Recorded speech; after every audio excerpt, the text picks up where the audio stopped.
Good morning, St. Martin. I am Yesenia Lazaro. And I'm Alston Lawrence. And welcome to another edition of St. Martin News Desk. Brought to you by TV15. Where we bring you the latest and most important stories around the island and beyond. It's a new week in a new year. Let's dive in to those headlines.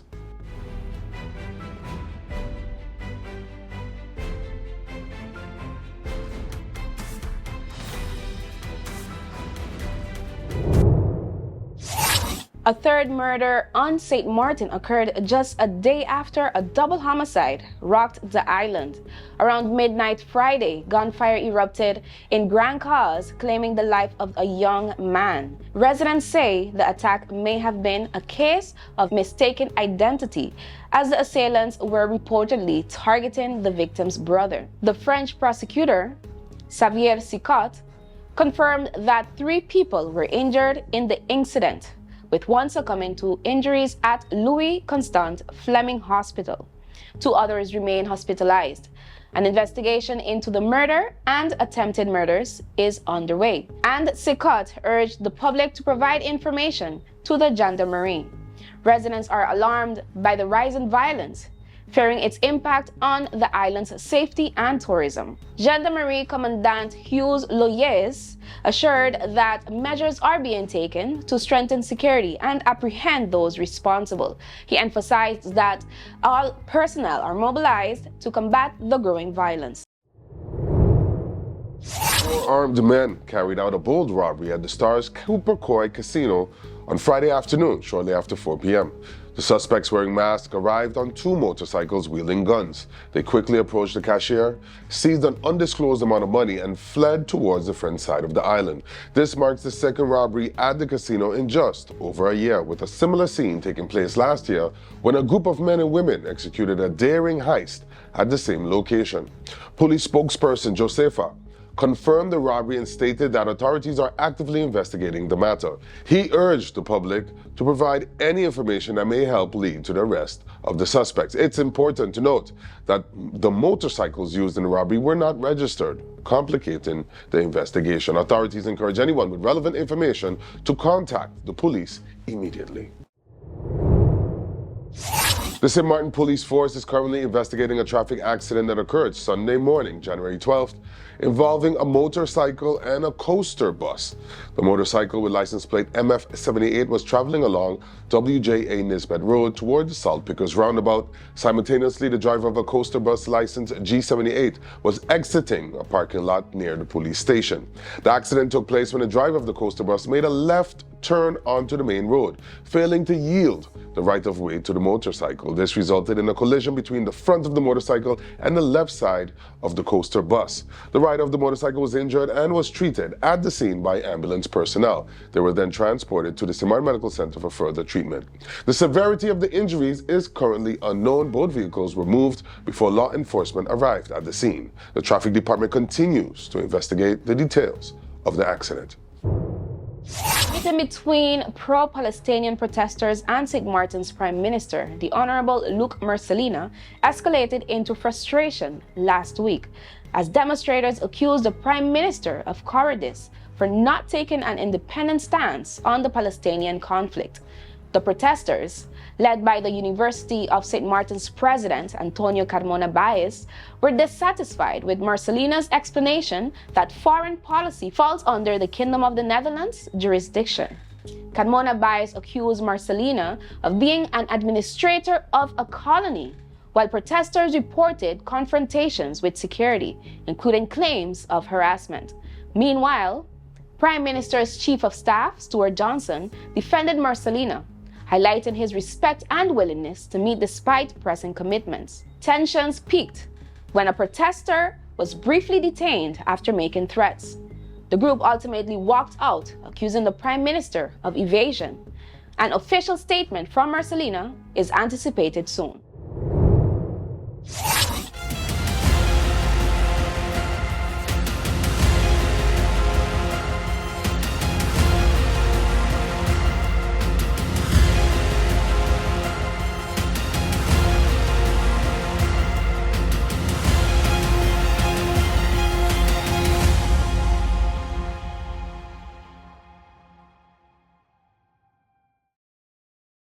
We exposed 5 strangers to different KFC menus to see if the flavor can enhance any moment.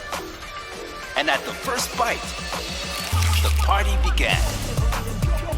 We repeated the experiment during the day, during business hours, on weekends, with sunshine, with rain. It's confirmed any moment can be a KFC moment. On January 10, 2025, His Excellency Governor Ajamu G. Bailey hosted the annual New Year reception at his cabinet. Addressing a diverse audience, the governor reflected on key events of 2024, including 2 elections, the long-awaited reopening of the airport, and challenges like energy crisis. Focusing on 2025, Governor Bailey emphasized the importance of youth development, calling for greater community involvement to shape future leaders. He urged the public to reflect on the state of St. Martin's youth and stressed that investing in children today secures the island's future. The governor concluded with a call for unity, encouraging all citizens to recognize their roles in building a stronger, interconnected St. Martin. He extended New Year blessings to the community, underscoring his commitment to the island's progress. Prime Minister Dr. Luke Mercelina praised the success of the 3rd annual Crew Year's Eve fireworks show held on January 9th. Organized with the Yacht Club at Port de Plazon, IGY Marinas, and other partners, the event celebrated marine and hospitality professionals who strengthen St. Martin's tourism and yachting reputation. Mercelina highlighted the marine industry's role as a cornerstone of the economy, driving job creation and boosting local businesses. He commended yacht crews and hospitality workers for their dedication during the high season, often at the cost of personal celebrations. The Prime Minister called the event a symbol of community unity and resilience, encouraging continued support for the marine sector to achieve an even greater success in 2025. Rosenmöller has been appointed interim chairman of the Supervisory Board of Mental Health Caribbean, MHC, as of January 1st, 2025. He replaces the outgoing board, which stepped down on December 31st, 2024, to facilitate the organization's transition into its next phase of development. Rosenmöller's primary task will be overseeing the appointment of a new supervisory board. The decision to restructure follows the organization's significant growth into a professional entity under the previous board, chaired by Urine Hoy. With extensive leadership experience, Rosenmöller, a former politician and current vice chair of the Scholen Gemeenschap Bonaire Supervisory Board, is expected to provide stability and guidance to ensure MHC's continued progress. Mark your calendars. SXM DOET 2025, St. Martin's largest volunteer event, will take place May 16th and 17th, right after Carnival. With the theme, From Parading to Progress, this year's event aims to channel Carnival energy into impactful community projects. Organizations can register projects by February 7th and apply for financial support up to $650. An info session to assist with registration is set for January 27th. Location details are coming soon. Youth age 15 to 20 can also apply as volunteer interns to gain leadership and project management experience. Applications are due January 3rd with an info session on January 16th at SCOS Training Center. For details or to RSVP, email info.sxmdoet@gmail. This week's public service announcement. Stay safe on the roads. The new year has started with an alarming spike in accidents, from scooter collisions to cars falling into ditches and multiple vehicle crashes. These incidents are a stark reminder of the need for vigilance and attentiveness on our roads. To help everyone stay safe, these essential tips are brought to you by the Corps Politie of St. Martin, KPSM. 1. Avoid distractions at all times. Keep your eyes on the road and hands on the wheel. Avoid texting, calls, or any activity that diverts your attention. 2. Obey speed limits and traffic signs.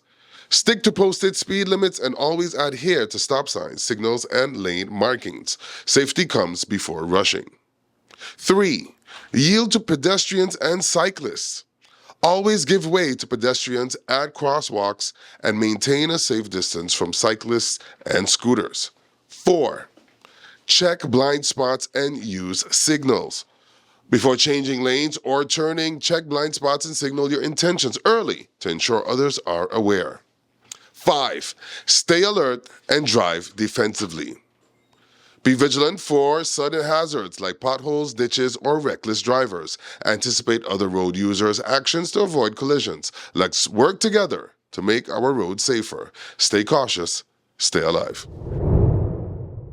There, it's Mizzy with a Sunshine Report, straight out of Sunshine City, St.Martin, bringing you the warmth and the sunshine you need to kickstart your day. So let's dive into today's forecast and see how the skies are treating us. Here is the Sunshine Report for January 13th. Expect high around 30 degrees Celsius, which is 85 degrees Fahrenheit, with lows dipping to 24 degrees Celsius, which is 74 degrees Fahrenheit. A gentle breeze will keep things feeling comfortable, making it a great day for a stroll on the beach or exploring the island's natural beauty. Sun sets today at 5:55 p.m. 5:55. If you're into numerology, Google it.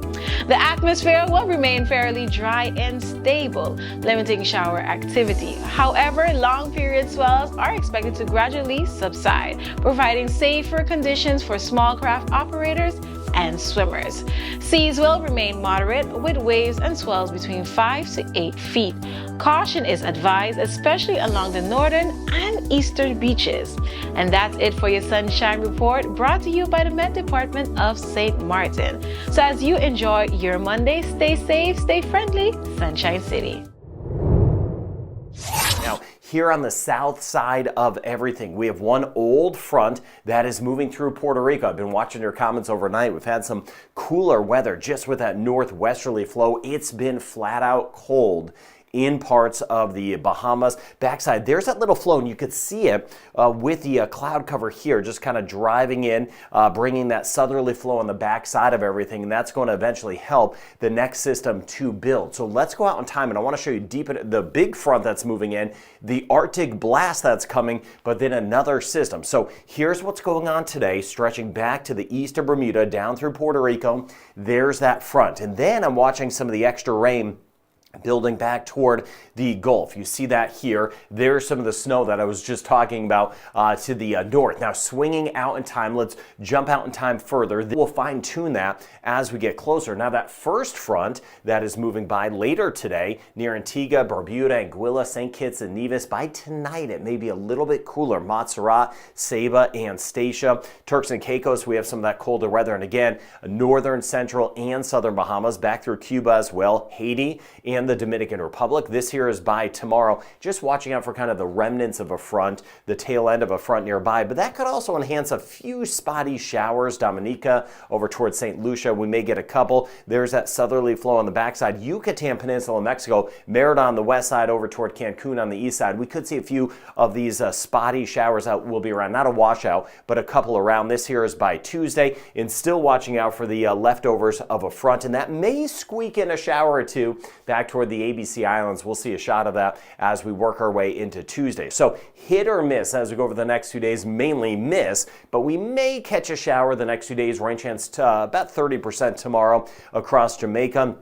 Mainly dry, Cayman Islands, 10-20% chance of a shower. Trinidad and Tobago with these fronts just to the north, that's where more of the moisture will be, but a 20% chance of a passing shower. You see Barbados, though, tomorrow and Tuesday, about a 30% chance, and with the tail end of the front near St. Lucia, I showed you a little that green earlier, 40% chance of a shower tomorrow. 30% chance tomorrow on Tuesday across Grenada, looking at a 20 to 30% chance, St. Vincent and the Grenadines, 20% chance in Martinique. So the rain chance not really high, but we may see a shower or two. Dominica, about a 40% chance tomorrow, 30% chance on Tuesday. Rain chance 20 to 30% in Guadeloupe, 10, maybe 20% chance Antigua, Barbuda. Let me know if you're feeling any of the slightly cooler air that's trying to move in, especially by the time we get into tomorrow morning and Tuesday morning. St. Kitts, Nevis, and Montserrat, rain chance stays low, very low. Anguilla and St. Bart's, can't rule out a small chance of a shower, but St. Martin, Saba, and Statia, we're mainly dry, and we're mainly dry the next couple of days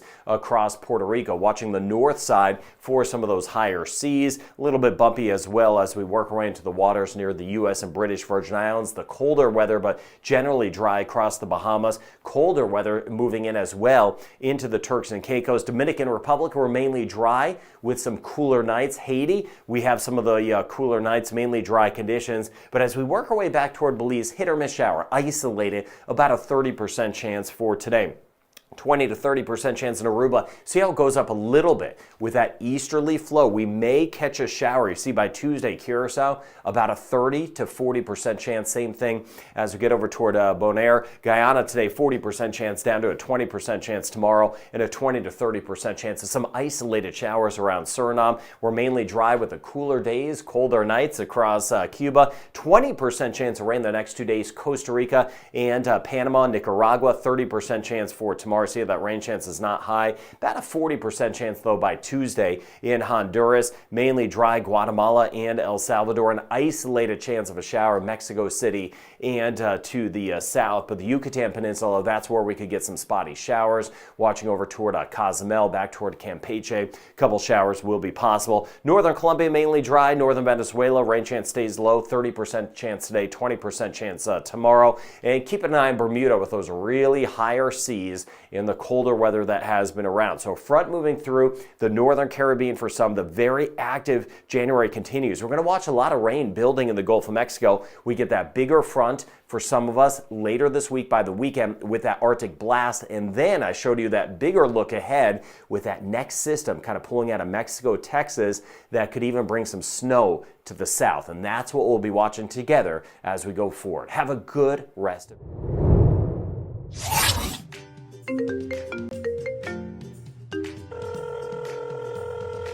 Hi, Mom. How are you?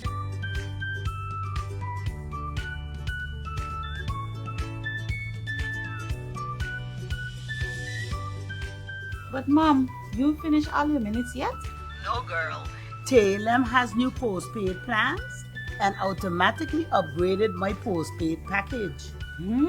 Is that so? Guess what? I am getting more minutes and almost double the amount of data for the same price. I guess I'm making a switch now. Let me call you back, Mom. Hey Tash, you hear about Talem new postpaid plans?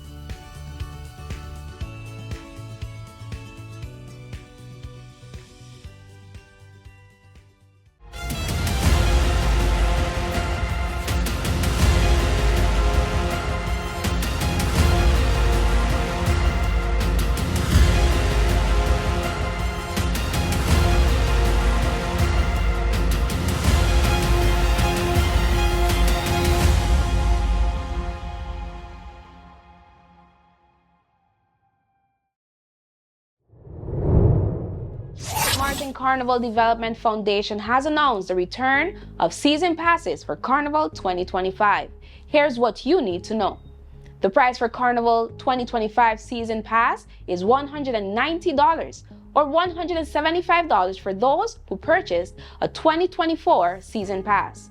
Registration must be completed by January 31st, 2025 and can be done through the official website at www.sxm_carnival.com. The payment deadline is set for April 1st, 2025. The pass grants entry to all Carnival Village events except Flagfest and Bacchanal Sunday. Passes are non-refundable, non-transferable, and must be paid in full. Cash payments can be made Saturdays starting January 18th from 11 a.m. to 2 p.m. at the SCDF office in the Carnival Village. For questions, email info@sxm_carnival.com. Get your pass and experience the life of St. Martin Carnival.